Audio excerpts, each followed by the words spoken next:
Shri Chaitanya educational institutions భాగస్వామ్యంతో హైదరాబాద్ దస్పల్లా హోటల్లో SCD learning summit grand గా జరిగింది.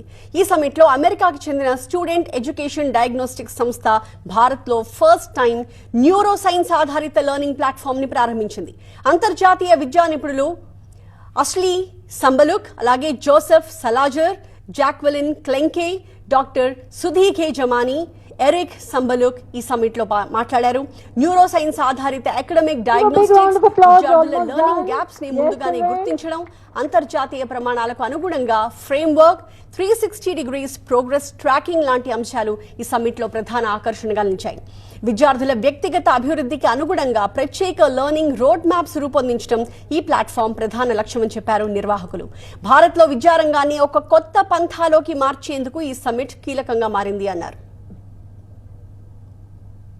అని చెప్పి US based company student education diagnostics. ఇప్పుడు మన బాడీలో ఎట్లాగైతే what ever we want to find out what's wrong with our body, we go to a diagnostic centre and get tested. Same way this is about brain, this is about mind mapping. So this is diagnostics about how a student is thinking and what the student is thinking wrong and how to correct the thinking process.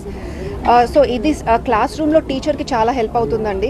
ఒక గంట spend చేస్తారు teacher class రూమ్లో ప్రతిరోజు స్టూడెంట్తో. 35-40 students